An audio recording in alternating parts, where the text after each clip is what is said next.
오늘은 참되게 예배하는 자를 찾으시는 하나님, 참되게 예배하는 자를 찾으시는 하나님, 이런 제목으로 하나님 말씀을 함께 나누겠습니다. 우리는 지금까지 수많은 예배를 드려왔어요. 오늘 또 뭐 하기 위해서 왔습니까? 하나님께 예배 드리기 위해 이 안식일에 함께 모였습니다. 그럼 예배가 무엇일까? 오늘 무슨 개념 정리를 좀 하고 어떻게 하는 것이 참된 예배를 드리는 것인지를 하나하나 좀 살펴보겠습니다. 머릿속에 한번 생각을 해보세요. 예배가 뭐지? 막상 예배가 무엇인가 하는 것을 명확하게 정리를 하려고 하면은 잘 되지 않을 수가 있습니다. 예배가 뭔가 하는 것을 좀 정리를 해보겠어요. 가장 위대하신 하나님을 높이며, 가장 위대하신 하나님을 높이며, 그 다음에 그분에게 최상의 가치를 돌려드리는 행위, 그 다음에 하나님의 영광과 위대하심을 찬양하는 것, 그 다음에 하나님의 놀라운 은혜에 감사하는 것, 이것을 뭐라고 한다고요? 예배다. 가장 위대하신 하나님을 높이고 그분에게 최상의 것을 돌리고 하나님의 위대하심과 또 능력을 우리가 생각하면서 그분에게 영광과 감사를 올리는 것을 우리가 예배다, 이렇게 정리할 수가 있습니다. 예배가 회복되어야 신앙이 회복되고, 예배가 회복되어야 인생이 회복된다 하는 말이 있어요. 예배가 회복되어야 우리의 신앙도 회복되고 우리의 인생도 회복된다. 예배는 우리의 신앙생활의 중심이고 핵심입니다. 그리고 인생의 목적이요. 우리의 인생의 목적은 여러 가지가 있지만 성경에서 하나님께서 왜 인간을 창조하셨을까 하는 근본적인 질문을 우리가 던져보면은 하나님께서 인생을 창조하신 목적이 있어요. 그것이 뭐냐? 예배다. 하나님께 예배하도록 하기 위해서. 이사야 43장 21절 읽습니다. 이 백성은 내가 나를 위하여 지었나니 나를 뭐 하도록? 찬송하게 하려 함이니라. 이것이 우리 인생의 창조 목적이요. 창조 이유입니다. 하나님을 찬송하도록 하기 위해 하나님께서 인생을 창조하신 거예요. 그런데 인간이 범죄해서 파멸로 죽게 되었는데 예수 그리스도를 통해서 다시 우리를 구원하셨어요. 그럼 왜 인간을 구원하셨을까? 인간을 구원하신 목적도 예배입니다. 여기 그 기쁘신 뜻대로 우리를 예정하사 예수 그리스도로 말미암아 자기의 아들들이 되게 하셨으니 이는 그의 사랑하시는 자 안에서 우리에게 거저 주시는 바, 그 다음에 있습니다. 그의 은혜의 영광을 찬미하게 하려는 것이라. 인간을 창조한 것도 예배를 위해서, 예수 그리스도를 통해서 우리를 구원하신 것도 예배를 위해서 하나님께서 우리를 구원하셨습니다. 오늘 우리가 함께 살펴볼 본문은 예수님과 사마리아 여인과의 대화 중에서 나오는 말씀이에요. 예수님은 사마리아 여인을 수가성 우물가에서 처음 만났어요. 근데 그 여인의 과거를 예수님은 다 꿰뚫어 보셨습니다. 네가 남편이 5이 있었는데 지금 있는 남자도 내 남편도 아니다. 그러니까 수많은 남자들을 거쳐간 그런 여인이라는 것을 예수님께서 말씀을 하셨어요. 이때 이 사마리아 여인이 당신은 선지자입니다. 이렇게 하고는 오늘 우리가 읽은 말씀을 이제 이야기를 해요. 선지자입니다 해놓고 우리 조상들은 이 산에서 예배하였는데 그리심산이요. 그리심산. 당신들의 말은 예배할 곳이 예루살렘에 있다 하더이다. 우리가 성경의 역사에 보면은 바벨론에서 70년 포로 생활을 마친 유대인들이 예루살렘에 다시 돌아와요. 예루살렘에 돌아와서 성전을 건축할 때 사마리아 사람들도 우리도 건축하는데 좀 끼워달라고 이야기해요. 근데 사마리아 사람들은 기원전 722년에 북방 이스라엘이 망했을 때에 아수리아 사람들이 다른 주변의 이방 민족들을 북방 이스라엘 쪽으로 이주시켜서 혼합 민족이 되고 말았어요. 그러니까 바벨론에서 돌아온 유대인들이 너희들하고 우리하고 함께 거룩한 하나님의 성전을 지을 수가 없다라고 거절합니다. 이때 사마리아 사람들이 오케이, 좋아, 그러면 우리끼리 하나님 섬길 거야 하면서 그리심산에 자기들 나름대로 성전을 건축하고 그곳에서 계속 제사를 드려왔어요. 예수님 당시까지도 그리심산에 사마리아 사람들은 자기들의 종교 본부를 유대민족의 예루살렘처럼 삼고 예배를 드려왔습니다. 그래서 당시 사마리아 사람들과 예루살렘 사람, 이 유대인들이 만나면은 서로 예루살렘에서 예배드려야 맞다. 너희들은 엉터리다. 사마리아 사람들은 그리심산에서 예배를 드려야 맞다. 너희들이 틀렸다. 이러한 논쟁들이 계속 이어져 왔습니다.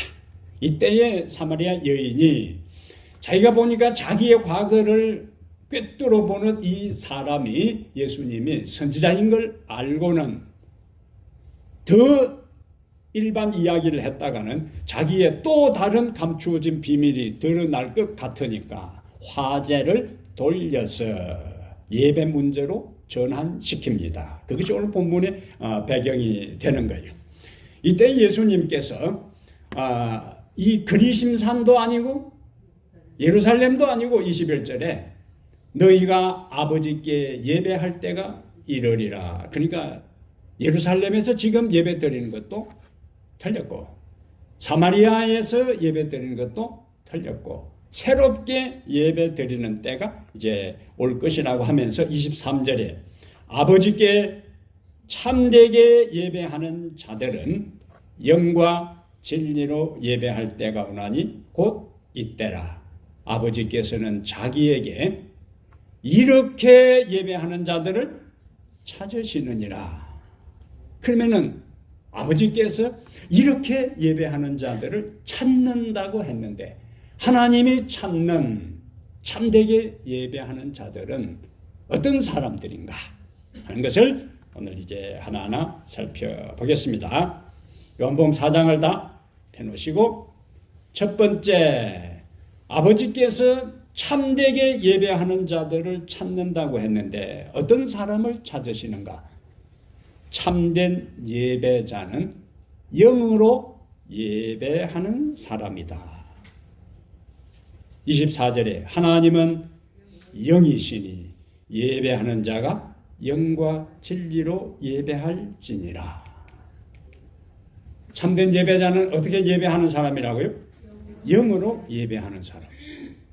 머릿속에 이것이 영으로 예배하는 것이다 하고 딱 정리가 됩니까? 영으로 예배하는 사람. 참되게 예배하는 사람은 영으로 예배하는 사람이라 했는데 영으로 예배하는 사람이 도대체 뭘 의미하나? 잘 모르면 어떻게 해야 돼요? 잘 모르면 잘 들어야 돼요. 우리가 예배하는 대상은 우리가 예배하는 분은 하나님이세요. 근데 그 하나님은 영이시라 그랬어요. 하나님은 영이시라 하는 말은 하나님과 우리는 근본적으로 다른 분이라는 것을 전제하는 겁니다. 하나님과 우리는 근본적으로 다른 분이시다. 여기서 예배가 출발하는 거예요. 하나님과 우리가 동일한 존재라면은 우리는 하나님 앞에 예배할 필요가 없어요. 오늘 이곳에 나와서 하나님 말씀을 들을 필요도 없고 그냥 우리는 우리들 힘과 능력, 지혜, 의지해서 인생을 살아가면 됩니다. 근데 하나님은 영이시니 예배하는 자가 영으로 예배하라는 것은 하나님은 빛이시다, 하나님은 사랑이시다 하는 말처럼 하나님의 본질적 속성을 이야기하는 거예요. 다른 말로 하면은 하나님은 우리하고 다른 존재다. 차원이 다른 분이라는 거예요. 그 본질이 우리하고 다른 분이라는 거예요. 어떻게 다른가? 하나님은 하늘에 계시고 우리는 땅에 있어요. 하나님은 영원하신데 우리는 안개처럼 사라진 존재입니다. 하나님은 무한한 지혜를 가지시고 어떤 문제라도 그분에게는 문제가 되지 않는 분이신데 우리는 작은 문제라도 문제 속에 어려움을 당하는 사람들입니다. 하나님은 의로우시고 하나님은 거룩하신데 우리는 불의하고 부정한 죄인들이에요. 하나님은 무한한 능력을 가지고 계시는데 우리는 능력에 한계가 있는 존재들입니다. 하나님은 모든 곳에 계시는데 우리는 장소와 공간의 제약을 받는 존재들이에요. 하나님은 창조주 하나님이신데 우리는 피조물이세요. 여기서 하나님은 영이신이라는 차이, 구별, 구분이 일어나는 거예요. 그래서 우리는 그분을 예배하는 것입니다. 가장 결정적으로 우리가 하나님을 예배하는 이유는 계시록 4장 11절에 읽어봅니다. 우리 주 하나님이여, 우리 주 하나님이여. 그 다음에 예배의 내용이 나와요. 영광과 존귀와 권능을 받으시는 것이 합당하오니. 이걸 한마디로 하면은 예배를 받으시기에 합당하신 분이라는 거예요. 그걸 영광과 존귀와 권능을 받으시는 것이 합당하오니. 왜 하나님이 영광과 존귀와 권능을 받으시는 것이 합당한가? 이유를 설명하죠. 뒤에 뭐라고 했어요? 주께서 만물을 지으신지라. 하나님이 영광과 존귀와 권능을 받으시는 예배를 받으시기에 합당한 자격을 갖춘 것은 그분이 창조주라는 사실에서, 그리고 우리는 그분이 창조한 피조물이라는 관계성에서 예배라는 것이 등장한 거예요. 예배라는 것이 중요한 요소입니다. 그래서 우리가 하나님의 능력이 얼마나 무한하고 하나님의 지혜가 얼마나 제한이 없는지를 깨달을 때 비로소 그분 앞에 엎드리지 않을 수가 없는 겁니다. 그 권세와 능력 앞에 엎드려 우리의 모든 것을 다 드려 그분께 영광을 돌리게 되는 거예요. 게다가 그분은 우리의 아버지가 되시고, 게다가 그분은 나와 함께 하시고, 나를 보호하시고, 나의 필요를 채우시고, 나아가 나의 허물과 죄를 용서하시고 영원한 생명을 주시는 구원자라는 사실을 깨달을 때 뭐 하지 않을 수가 없는가? 그분을 찬양하지 않을 수가 없고, 그분께 경배하지 않을 수가 없고, 그분께 영광과 권능을 돌리지 않을 수가 없습니다.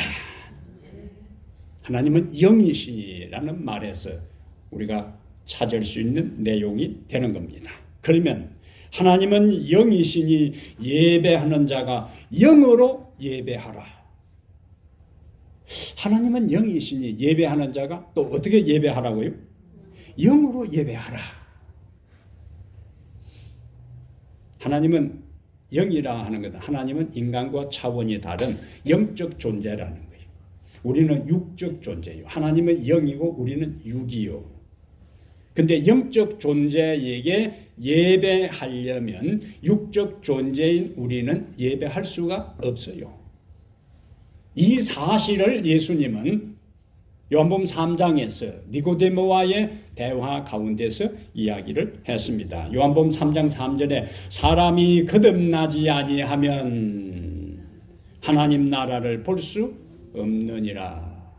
거듭나지 아니하면 하나님 나라를 볼 수 없느니라. 그러면서 3장 6절에는 다시 육으로 난 것은 육이요, 영으로 난 것은 영이다. 또 딱 이해가 됩니까? 갈수록 육으로 난 것은 육이요, 영으로 난 것은 영이니 할수록 아리삼삼하고 오리무중이. 육으로 난 것은 육이요 하는 것은 모든 인간들은 다 육의 존재들이, 육에 속한 사람들이. 그래서 우리 아버지 어머니로부터 물려받은 우리의 몸, 우리의 정신, 우리의 상태, 우리의 모든 것은 다 육의 존재예요. 왜? 우리 아버지 어머니가 죄인이기 때문에 아버지 어머니로부터 물려받은 우리의 모든 것도 다 죄의 투성이다. 벗어날 길이 없어요. 그 상태로는 하나님을 만날 수가 없습니다. 그 상태로는 하나님께 예배할 수가 없어요. 왜? 하나님이 영적 존재고 인간과 차원이 다른 것을 믿지 않는 사람들이 하나님께 예배하는 거 봤습니까? 예배하지 않아요. 그것이 육으로 난 것은 육이요 그 말입니다. 근데 영으로 난 것은 영이니 할 때에 첫 번째, 영으로 난 것은 영이니 할 때 첫 번째 영은 성령을 가리키는 거예요. 성령을.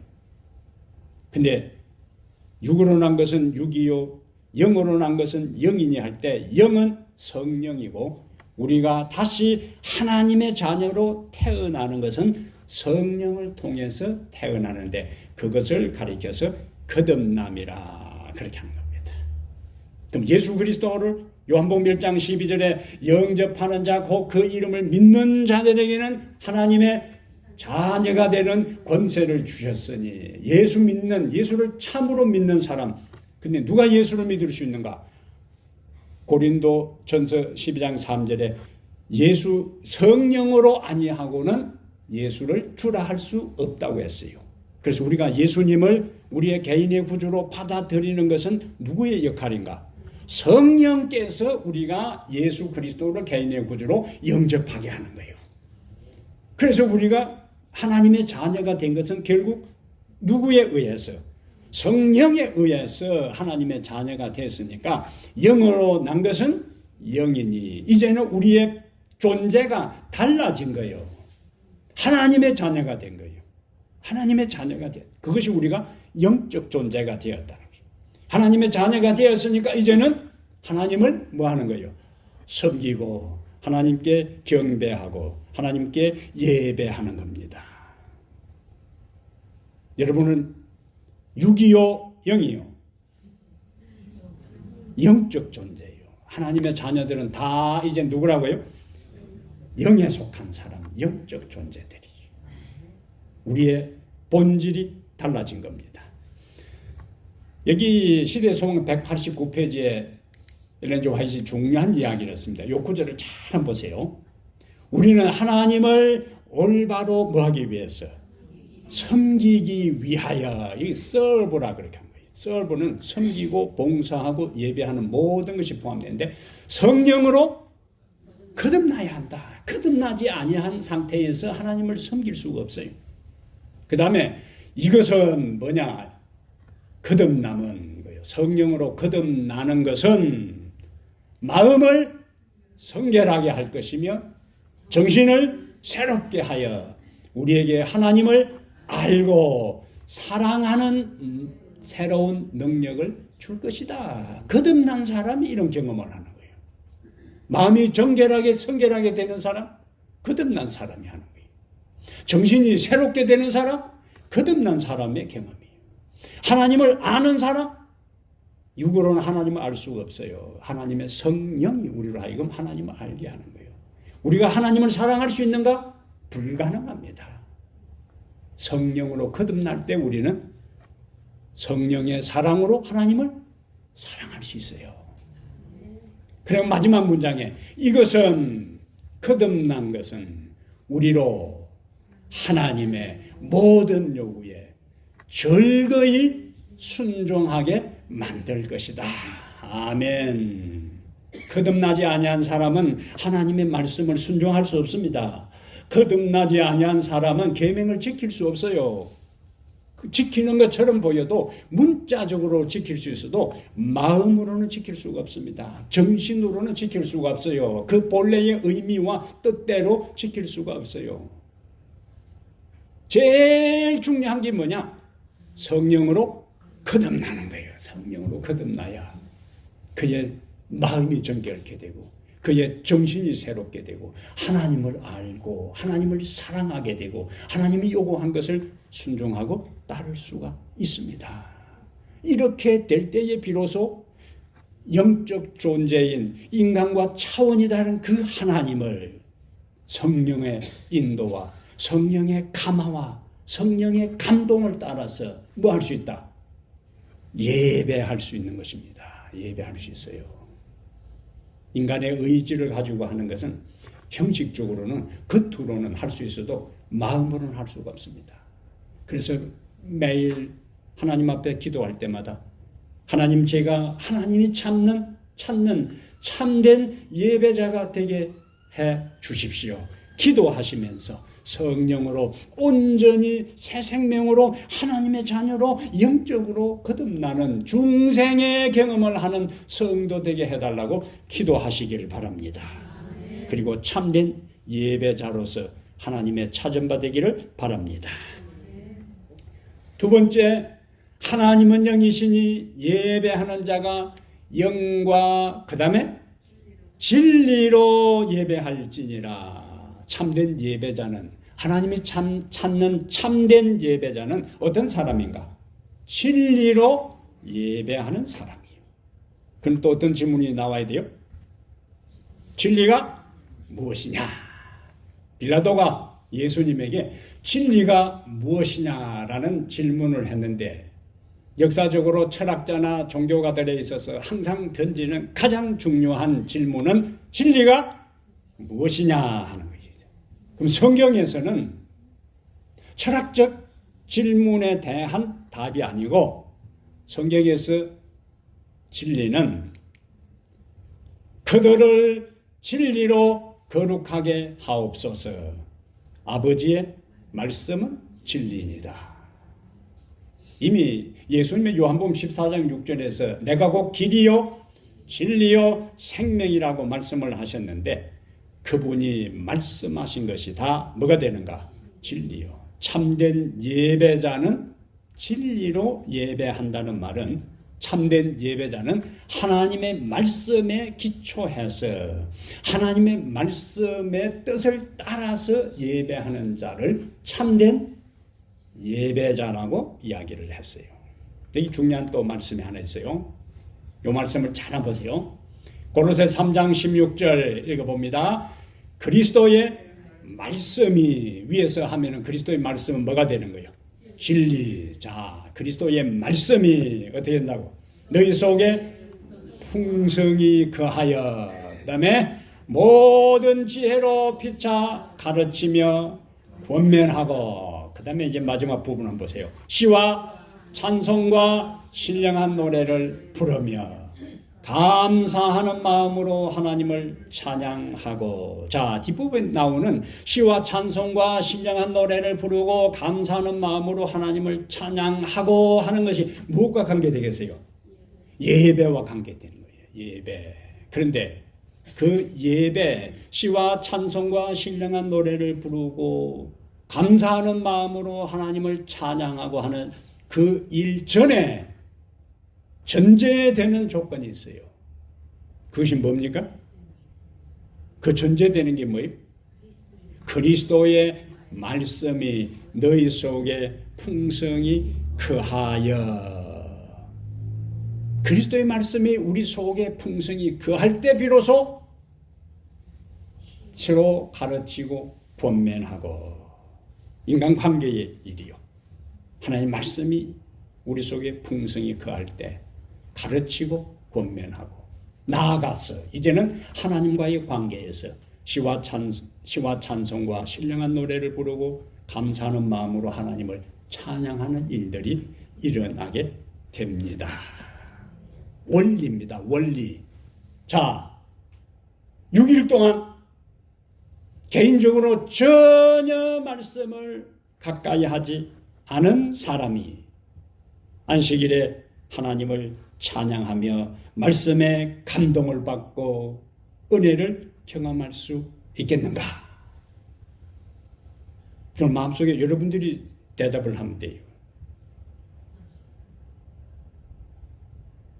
하지만 매일 개인적으로 하나님의 말씀을 읽고, 여기 지난주 마지막 안식일에 나눠준 것처럼 개인 매일 1일 경건 생활표에 따라서 매일 하나님의 말씀을 읽고, 매일 하나님 앞에 기도하고, 매일 성도들을 위해서 한 사람 한 사람 위해서 기도하고, 그 사람을 위해서요, 기도하지 않은 상태에 와서 그 사람의 얼굴을 보는 거하고, 오늘 그 사람을 위해서 내가 기도한 다음에 아침에 그 사람을 만났다, 같을까요? 다를까요? 달라요. 다릅니다. 예? 기도 중에 내가 그 사람의 인생의 문제가, 그 사람의 가정의 문제가, 그 사람의 현실적인 문제가 무엇인지를 몰라도, 하나님 저는 잘 모르지만은 오늘 그 영혼을 위해서 제가 기도합니다. 믿음을 주십시오. 가정에 행복을 주십시오. 경제적으로 어려움 당치 않게 해주십시오. 건강하게 해주십시오. 그리고 하나님을 위해서 헌신하게 해주십시오. 기도한 다음에 그 사람의 얼굴을 보면요, 만나면은 달라요. 그래서 우리는 서로를 위해서 뭐 하는 거요? 기도하는 겁니다. 그렇다면 하나님을 매일 생각하고 그분의 말씀을 매일 듣고 기도로 매일 하나님과 대화한 상태에 또 하나님 앞에 예배 드린다면 그분의 말씀이 다르게 느껴지는 거예요. 아주 오랜만에 만나면은 아주 할 말이 많을 것 같아도 좀 하고 나면 할 말이 없어져 버려요. 멀뚱멀뚱 쳐다볼 수 있습니다. 그런데 계속 만나고 계속 대화하면은 또 할 이야기가 있고, 밖에서 전화하다가 끊고 집에 가서 또 하는 경우가 많습니다. 여기에는 여자들이 해당이 됩니다. 그런데 들어보면은 크게 중요한 이야기도 아니에요. 세계 평화를 위한 이 자연재해 문제를 어떻게 해결할까, 중동 사태를 어떻게 해결할까, 이런 것보다 지극히 평범한 이야기들, 그러나 그 지극히 평범한 이야기들이 인간 삶의 관계 속에 지극히 필요한 것입니다. 하나님과 우리와의 관계가 6일 동안 하나님을 가까이 하고 하나님 말씀을 읽고 암송하고 잘 안 해야지고 돌아서면 까먹지만은 또 외우고 묵상하고 하나님의 뜻을 헤아리는 사람이 하나님 앞에 나와 하나님 앞에 예배 드릴 때 그런 사람에게는 하나님께서 은혜를 주십니다. 감동을 주십니다. 깨달음을 주십니다. 회복을 주십니다. 오늘 그 은혜를 여러분 모두가 경험하게 되기를 바랍니다. 참된 예배자는 진리로 예배하는 사람인데, 이 진리로 예배하는 사람은 진리를 따라서 예배하는 것으로 그치지 않고 삶의 현장에서 그 진리를 순종하며 살아갑니다. 이것이 하나님을 경외하며 살아가는 사람의 중요한 징표요. 왜냐하면 전도서 12장 13절에 하나님을 경외하고 그 명령을 지킬지어다. 여기 경외하고 하는, 하나님께 예배하고 경배하는 거예요. 하나님을 경외하고 경배하고 예배하는 사람은 그 명령을 지키는 거예요. 말씀을 순종하는 거예요. 말씀을 따라 사는 겁니다. 말씀의 원리를 실천하는 거예요. 왜? 이것이 사람의 본분이요. 사람의 본분. 예배하는 자는 말씀을 따라 살아간다. 이 각시대 대쟁투에 중요한 말씀이 있어요. 다시 읽습니다. 하나님의 계명을 지키지 아니하면, 그 다음에 어떤 예배라도 하나님을 기쁘시게 할 수 없다. 도전적인 말씀이에요. 우리는 너무 하나님 앞에 예배하고 신앙생활을 너무 편하게, 너무 편리하게, 너무 쉽게 하려고 생각해요.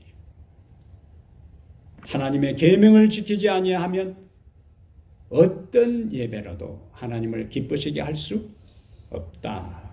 우리는 이 말씀의 의미를 이스라엘의 초대왕 사울왕의 경험에서 이 의미를 다시 더 깊이 이해할 수가 있습니다.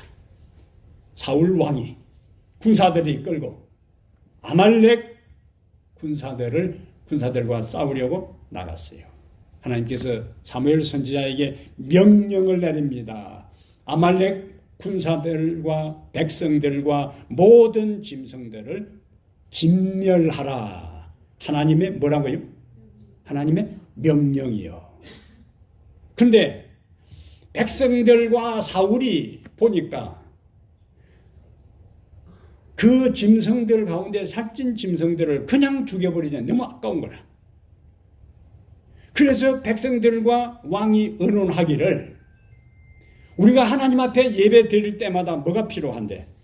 제물이 필요한데, 이거 가져오면은 자기들이 있는 거 손에 안 봐도 돼. 그래서 이것은 제물용으로 다 살려서 끌고 갑시다. 그리고 아각 왕도, 이 아말렉 왕도 죽이지 않고 끌고 옵니다. 사무엘 선지자가 사울 왕에게 나타났어요. 하나님의 명령대로 잘 실천하고 따랐습니까? 순종했습니다. 따랐습니다. 두말하면 잔소리죠. 그런데 이 많은 짐승의 울음소리는 무슨 소리매? 왜 양의 소리가 나고 염소의 소리가 나고 송아지 우는 소리가 나매? 그때에 이 사울왕이 그것은 하나님께 제사 드리려고 우리가 생각해서 끌고 온 겁니다. 자기들 피로를 채우려고 한다는 대신에 하나님을 거기다가 갖다 붙였어요. 하나님께 제사하려고 갖다 왔습니다. 이때에 유명한 말이 나옵니다. 여호와께서, 읽습니다. 여호와께서 번제와 다른 제사입니다. 제사를 그의 목소리를 청종하는 것을 좋아하심같이 좋아하시겠나이까. 순종이 제사보다 낫고 듣는 것이 수양의 기름보다 나으니라. 아멘. 예배와 순종은 함께 가야 된다는 거예요. 예? 순종이 뒤따르지 않을 때에는 하나님께서 예배한 그것에 대한 것을 기뻐하지 않습니다. 오늘 우리를 지금까지 하나님을 믿는다고, 하나님을 사랑한다고 고백하고 살아왔는데, 우리는 너무나 하나님을 좋으신 하나님, 그냥 이웃집 아저씨처럼 생각하고 할아버지처럼 생각하고, 이래도 흥 저래도 흥 수염을 잡아 당겨도 아이고 손자 귀엽다고 하는 그런 하나님의 이미지에 익숙해 있다.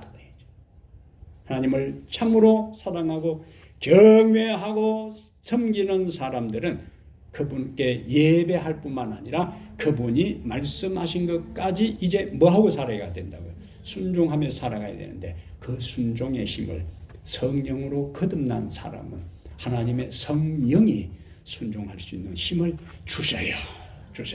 사랑할 수 있는 마음을 주십니다. 요한일서 5장 3절에 하나님을 사랑하는 것은 이것이니 우리가 그의 계명을 지키는 것이라. 그의 계명은 무거운 것이 아니로다. 사랑하는 마음이 있을 때 그것은 짐이 되지 않습니다. 야곱이 라헬을 자기 아내로 삼기 위해서 7년 동안 양치는 일을 할 때에 성경은 창세기 29장에 야곱이 라헬을 사랑하는 거로 7년을 수일같이 여겼더라. 사랑하는 거로 7년을 수일같이 여겼더라. 그 핵심이 사랑하기 때문에 힘든 목자의 삶이 피곤하지 않았던 거예요. 예? 요즘 같으면 그만 데리고 둘이 도망가기도 하고 따로 둘이 다 어차피 너는 내 마누라고 내 남편이니까 이렇게 지내겠지만은, 고대에는 둘이 있으면 안 된다 하면은 그 함께 있으면서도 함께 자면 안 되는 거예요. 이제. 그러나 하루하루 지나면서 라헬 한 집에 지나면서 그 볼 때마다 힘들게 양치는 일을 하고 집에 돌아왔어요. 라헬 얼굴 볼 때마다 그냥 가슴이 콩닥거리면서 하루 피곤이 싹 가시면서, 그러다 보니까 7년이 수일처럼 지나간 거예요. 사랑입니다. 사랑. 하나님을 향한 사랑. 성령의 사랑이 있을 때 그분이 우리에게 요구하는 그 모든 것이 부담되거나 짐이 아니라 기쁘고 감사하고 즐거운 마음으로 순종할 수 있게 되게 돼 있어요. 예? 하나님의 성령의 사랑이 오늘 여러분에게 풍성히 부어지기를 바랍니다. 그래서 진리로 예배함으로 하나님이 참된 예배자가 되기를 바랍니다. 세 번째로 참된 예배자는 삶에서 예배하는 사람이다. 참된 예배자는 삶에서 예배하는 사람이에요. 로마서 12장 1절에 그러므로 형제들아 읽습니다. 그러므로 형제들아. 그러므로 하는 것은 로마서 11장까지 바울이 믿음으로 말미암는 의에 대한 것을 쭉 논리를 전개시켰어요. 그러므로 하는 것은 뭘 의미합니까? 결론적으로 이야기하는 거예요. 예? 믿음으로 의롭게 되는 사람은 이제 어떻게 살아야 하느냐에 대한 이야기가 그러므로 하는 이야기예요. 그러므로 형제들아 내가 하나님의 모든 자비하심으로 너희를 권하노니 너희 몸을 하나님이 기뻐하시는 거룩한 산제물로 드리라. 이는 너희가 드릴 영적 예배니라. 옛날 제물은 다 죽여서 드렸습니다. 산제물은 안 드렸어요. 다 제물은 죽여서 드렸어요. 죽여서 피를 흘리고 그 다음에 태워서 죽였습니다. 근데 오늘 예수 믿는 우리들이 하나님 앞에 뭐로? 산제물로 너희 몸을, 여기 몸 하는 것은 우리의 육체적인 것뿐만 아니라 우리의 인격, 우리의 삶 전부를 이야기하는 거예요. 내 몸과 내 인격과 내 살아가는 삶 전부가 하나님 앞에 산제물로 드릴 영적 예배가 되어야 된다는 것을 말씀하고 있어요. 그러면 우리는 지금 나와서 하나님 앞에 예배합니다. 예배하고 다시 일상의 삶으로 돌아가요. 근데 그 일상의 삶도 예배의 연장이 되어야 된다는 것을 강조하는 겁니다. 예? 광주리 성도라는 말이 있어요. 광주리 성도. 광주리 성도가 뭐냐? 오늘 여러 가지 이야기를 듣죠. 예? 광주리 성도.